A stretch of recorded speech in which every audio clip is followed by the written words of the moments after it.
నమస్తే, నేను డాక్టర్ శివజ్యోతి, మాతృత్వ fertility centre Nandyal, fertility specialist. Natural గా ప్రెగ్నెన్సీ ట్రై చేసే వాళ్ళు తెలుసుకోవాల్సిన 5 ఇంపార్టెంట్ థింగ్స్ ఏంటంటే, ఒకటి మీ సైకిల్ గురించి. అమ్మాయిలు అయితే మీ సైకిల్ లెంత్ ఒకటి, సైకిల్ గురించి తెలుసుకోవడం. సెకండ్ ఈస్ బాడీని ప్రిపేర్ చేసుకోవడం. And third pre conceptional counselling. And fourth is prenatal supplements. And fifth is stress management. ఒక్కొక్కటి డీటెయిల్గా చూద్దామండి. Knowing your cycle. Me cycle length రెగ్యులర్గా ఉంది అంటే, లైక్ 28 డేస్ నుంచి 30 డేస్ మీ సైకిల్స్ రెగ్యులర్ అని అనుకుంటే, సో మీ పీరియడ్ వచ్చిన రోజు నుంచి 2 వారాల వెనుక అంటే 14 రోజులు బ్యాక్ తీసుకుంటే, ఆ రోజు మీకు ఓవ్యులేషన్ ఎగ్ రిలీజ్ అవుతుంది. న్యాచురల్గా జరిగే ప్రొసీజర్ ఇది. సో మీ లాస్ట్ 2-3 సైకిల్స్ చూసుకుంటే మీ ఎగ్ రిలీజ్ అయ్యే డేట్ అనేది ఆర్ డే అనేది మీకు తెలుస్తుంది. ఆ రోజుకి 2 రోజులు అవతల 2 రోజుల తర్వాత మీరు దగ్గర ఉంటే ప్రెగ్నెన్సీ వచ్చే ఛాన్సెస్ ఎక్కువగా ఉంటుంది. ఎందుకంటే ఎగ్ లైఫ్ స్పాన్ అంటే బతికేది అండి 24 నుంచి 48 అవర్స్ ఉంటుంది. సేమ్ స్పర్మ్కి 48 అవర్స్ నుంచి 72 అవర్స్ ఉంటుంది.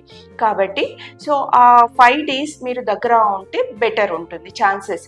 న్యాచురల్గా అన్నీ బాగున్నప్పుడు కూడా కన్సీవ్ అవ్వడానికి ట్రై చేసే వాళ్ళలో 20 to 25% ప్రెగ్నెన్సీ న్యాచురల్గా వస్తుందండి. That is natural and normal also. So 6 to 12 months పడుతుంది న్యాచురల్గా అన్ని ఫ్యాక్టర్స్ నార్మల్గా ఉన్నప్పుడు ట్రై చేసినప్పుడు ప్రెగ్నెన్సీ రావడానికి. That is also normal, tension పడబడలేదు. సో అందుకే మేము 12 months అన్ప్రొటెక్టెడ్ ఇంటర్కోర్స్ ఉంటే ట్రై చేయమని చెప్తాము. ఆ పీరియడ్లో మీరు డైలీ కాకపోయినా అట్లీస్ట్ ఆల్టర్నేట్ డేస్ దగ్గర ఉన్న బెటర్ రిజల్ట్ ఉంటుంది. అండ్ స్పర్మ్ అనేది ఆల్వేస్ దానికి దారి చూసుకుంటుంది. ఎగ్ ఒక్కటే ఉంటుందండి. ఆ ఎగ్ ఒక్క ఎగ్కు ఇన్ని మిలియన్స్ ఆఫ్ స్పర్మ్స్ కాంపిటీషన్ ఉంటుంది. ఇట్స్ లైక్ చాలా మటుకు చెప్పాలంటే స్వయంవరం లాగా ఉంటుంది. ఒక ఎగ్కి అంత కాంపిటీషన్ ఉన్నా కూడా 20 to 25% కన్సెప్షన్ రేట్ ఉంటుంది. అండ్ ఇంకా చాలా మటుకు ఉండే డౌట్స్ ఏంటంటే, కలిసిన తర్వాత సీమెన్ అనేది బయటికి వస్తుందని. యూట్రస్ కెపాసిటీ ఎంత ఉంటుందో అంతవరకే సీమెన్ రిటైన్ చేసుకోగలదు. ఒకటి యూట్రస్ అండ్ వెజైనా, గర్భసంచి కింద ఉండేది అంటే మాక్సిమం డిపాజిట్ అయ్యేది సీమెన్ వెజైనాలో. అక్కడి నుంచి స్పర్మ్స్ పైకి ట్రావెల్ చేస్తాయి. ఎంత కెపాసిటీ ఉంటుందో అంత అది బయటికి రావటం దట్ ఈస్ న్యాచురల్. అది దాని గురించి ఏం టెన్షన్ పడకబడలేదు. అండ్ ఇంటర్కోర్స్ తర్వాత పడుకొనే ఉండాలి 5 minutes 10 minutes అనేది అవసరం లేదండి. అండ్ వాష్రూమ్కి వెళ్ళొచ్చు. దట్ ఈస్ అది ఏం కాదు. దానివల్ల మీ కన్సెప్షన్ రేట్ ఏం తక్కువ అవ్వదు ఒకటి. అండ్ పీరియడ్లో 5 days ఎక్కువ సార్లు కలిస్తే ప్రెగ్నెన్సీ ఎక్కువ వచ్చే ఛాన్స్ ఉంటుంది అనేది కూడా ఏమీ కాదు. సో వన్స్ ఆ 5 daysలో మీరు ఆల్టర్నేట్ డేస్ దగ్గర ఉన్నా కూడా ప్రెగ్నెన్సీ వచ్చే ఛాన్సెస్ ఎక్కువగా ఉంటుంది. అండ్ సెకండ్ ఈజ్ మీ బాడీని ప్రిపేర్ చేసుకోవడం. బాడీని ప్రిపేర్ చేసుకోవడము అని అంటే, సో లైఫ్ స్టైల్ ఒకటి చాలా ఇంపార్టెంట్. హెల్తీ డైట్ తీసుకోవాలి, life style modification. In case me sleep pattern తేడా ఉంది అని అంటే కనీసం ఒక 7 to 8 hours నిద్ర అనేది ఉండాలి. అలానే పొద్దున్న నిద్రపోతాను రాత్రి మేల్కుంటాను అంటే కాదు.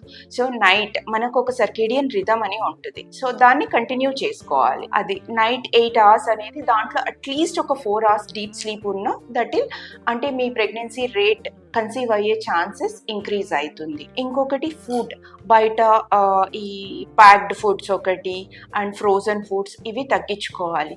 ఇంట్లో హోమ్ మేడ్ ఫుడ్ ఒకటి.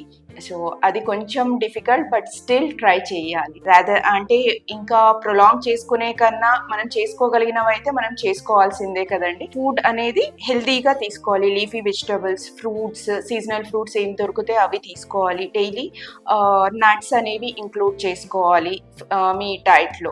ఇంకొకటి వైటమిన్స్, ప్రీనేటల్ వైటమిన్స్ అని ఉంటుంది. అవి కూడా మీ డైట్లో ఇంక్లూడ్ చేసుకుంటే బెటర్ ఉంటాయి. And third is pre conceptional counselling. మీరు ప్రెగ్నెన్సీ ప్లాన్ చేస్తున్నారు అన్నప్పుడు మీ గైనకాలజిస్ట్ ఆర్ ఫర్టిలిటీ స్పెషలిస్ట్ని కన్సల్ట్ అవ్వండి. మీ బేసిక్ టెస్ట్లు అనేది అంటే complete blood picture, basic hormones, thyroid profile ఒకటి, ప్రొలాక్టిన్ ఒకటి, అండ్ మీ షుగర్ లెవెల్స్ ఇవి చూస్తారు. అండ్ మగవారికి అయితే సీమెన్ అనాలిసిస్ బేసిక్గా చూస్తాం. ఇవన్నీ నార్మల్ ఉన్నాయి అని అంటే మీకు ఎక్స్ప్లెయిన్ చేస్తారు. సేఫ్ పీరియడ్ అంటే ఏంటి, అప్పుడు ఉంటే బెటర్ ఉంటుంది ఛాన్సెస్. మీ ఎగ్ కరెక్ట్గా ఓవ్యులేట్ అవుతుంది అవుతుందా లేదా, మీరు ఓవ్యులేట్ అవుతున్నారా లేదా, ఎగ్ రిలీజ్ అవుతుందా లేదా అనేది ఒకటి చూస్తారు. అండ్ అల్ట్రాసౌండ్లో మీ యూట్రస్ లెంత్, మీ యూట్రస్ ఎట్లా ఉంది, ఏఎఫ్సి ఎట్లా ఉన్నాయి, ఇవన్నీ కూడా చూస్తారు. దీనివల్ల మీకు ఒక పిక్చర్ వస్తుంది, అంటే ఏ ఫ్యాక్టర్స్ వల్ల మీది డిలే అవుతుంది, లేదు అన్ని నార్మల్ ఉన్నాయా లేదా అనేది తెలుస్తుంది. అండ్ నెక్స్ట్ ప్రీనేటల్ సప్లిమెంట్స్, అంటే ఫోలిక్ యాసిడ్ కంపల్సరీ. మీరు ప్రెగ్నెన్సీ ప్లాన్ చేస్తున్నప్పుడు కనీసం ఒక 3 నెలల ముందు నుంచి ఫోలిక్ యాసిడ్ అనేది తీసుకోవాలి. దానివల్ల పుట్టే పిల్లలకు కొన్ని డిఫెక్ట్స్ అనేవి రాకుండా ఉంటుందండి. సో కంపల్సరీ ఇంక్లూడ్ చేసుకోవాలి. ఇంకొకటి వైటమిన్ D3, అది కూడా ఇంక్లూడ్ చేసుకుంటే బెటర్. దాంతోపాటు కొంతమంది తెలియక మల్టీవైటమిన్స్ డంప్ చేసుకుంటుంటారు. ఇట్స్ లైక్ అది డోసేజ్ ప్రకారమే వెళ్ళాలి, అండ్ ఓన్లీ మీ gynaecologist or fertility specialist suggest చేస్తేనే మల్టీవైటమిన్స్ అనేవి తీసుకోవాలి. అనవసరంగా వాళ్ళు చెప్పారు వీళ్ళు చెప్పారు దొరికిన టాబ్లెట్స్ అన్నీ తీసుకుంటే ఇది ఇంక్రీజ్ అవుతుంది, ఒకరికి పనిచేసింది కదా నాకు పనిచేయదా అనేది తీసుకోకూడదు, అలా యూజ్ చేయకూడదు. And last and most important thing is stress management. కొంతమంది అడుగుతుంటారు స్ట్రెస్ ఎలా తగ్గించుకోవాలి మేడం అనేది. అది తెలిస్తే అందరికీ బాగానే ఉండండి. ఒక్కొక్కరికి ఒక్కొక్క విధంగా ఉంటుంది. కొంతమంది మ్యూజిక్, కొంతమంది యోగా, కొంతమంది డాన్స్, ఇట్లా ఒక్కొక్కరికి ఒక్కొక్క యావిగేషన్ ఉంటుంది. ఆ స్ట్రెస్ తగ్గించుకోవడం maximum try to decrease your stress. So stress వల్ల ప్రెగ్నెన్సీ ట్రీట్మెంట్ తీసుకుంటున్నాము, దానివల్ల కూడా స్ట్రెస్, అది కూడా ఒక స్ట్రెస్ లాగా తీసుకోకూడదు. ఆల్రెడీ మనం తగ్గించుకోవాలని చూసుకుంటున్నాం, ఇంకొకటి యాడ్ చేసుకోవడం కాదు కదా. సో ఎంతవరకు ఇవన్నీ కంట్రోల్ చేసుకుంటే, ఈ 5 థింగ్స్ కంట్రోల్ చేసుకోవడము అండ్ కాన్సన్ట్రేట్ చేసుకుంటే దెన్ మన ప్రెగ్నెన్సీ న్యాచురల్గా వచ్చే ఛాన్సెస్ అనేది ఇంప్రూవ్ అవుతుంది. Thank you.